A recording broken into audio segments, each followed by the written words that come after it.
We often talk about the importance of rest here on GCN. Rest is when your body can actually repair itself, and so that is the time when you get stronger and fitter, having already done the hard work beforehand, of course. Yeah, and you have two options when it comes to said rest. You can either take the word literally and sit on your backside for a day, or you can do what's called active recovery, or a recovery ride.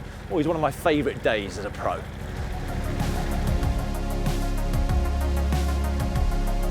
Now, before we start to explain exactly how to do a recovery ride, what actually is one supposed to do then? Well, it is a way of gently boosting blood flow around the body through gentle exercise. And then the theory is that it will help deliver nutrients to your damaged muscles and also start to flush out some of the waste products from them that will have accumulated through hard training. How then do you do a recovery ride?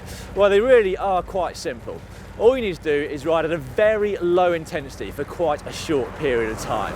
So 60 minutes at a maximum, at an effort level of between 1 and 2 if you're going on feel. You should basically be able to breathe through your nose throughout. That sounds good. It does, that's why I love recovery rides. If you're going on power, less than 50% of your FTP or less than 60% of your maximum heart rate. There should be no accelerations and no sprints at all. Just spinning on a nice easy gear. I tell you what, I am liking the sound of this more and more. Can we stop for coffee? We can. In fact, amongst professional riders, it is almost against the law not to stop for coffee. Well, I tell you what then, I think we better stop for coffee. I don't want to get in trouble. Just spin nice and easy to a cafe. Well, I tell you what, Dan, I am thoroughly enjoying my recovery ride so far.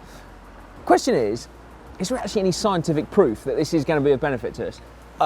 There isn't a great deal, I must admit. Oh.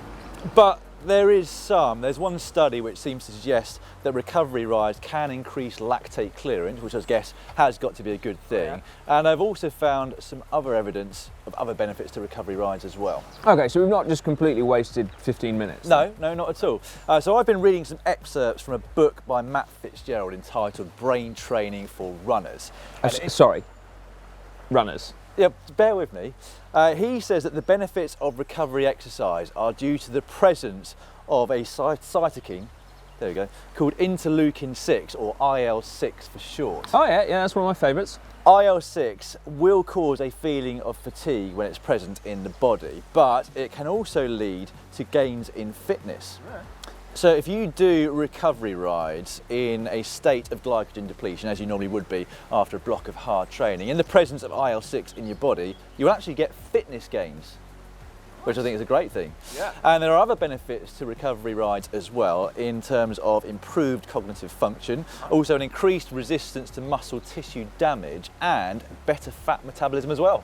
Good. Yeah. I thought you'd like that bit. So yeah, if you do recovery rides, it should teach your body to prefer fat as its fuel source, especially if the riding that you do in between is generally of quite a high intensity. I am sold. Recovery rides sound so beneficial. I think I'm going to do them every day. It doesn't quite work like that, Si. You need something to recover from, i.e. some hard training.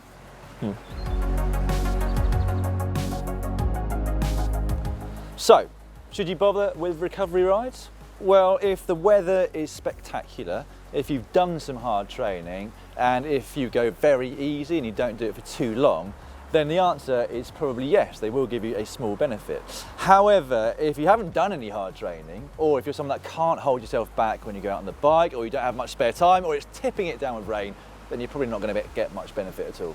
Well, fair enough then. Dan, that has been an education. I must just echo that last point though, that if you do not do a proper recovery ride and you're not training either, then actually you are just doing junk miles that serve no benefit whatsoever and are only negative. So if you do a recovery ride, make sure you do it properly with coffee and cake. Yeah. Okay, if you haven't yet subscribed to the Global Cycling Network, you can do so now by clicking on the globe. And then this next video should show you how to get into a fatigued state in the first place so that you deserve a recovery ride. Just down here are 3 sessions to help you improve your climbing. Yeah, or how about this one down here where we asked the pros what they do on recovery days. Are they doing it against Dan's advice? Quite possibly. See what GCN's made for recovery days, isn't it? Yeah. Pros don't always do it right, do they? No, it's funny enough, we didn't do it right until we retired. Now we're right every time.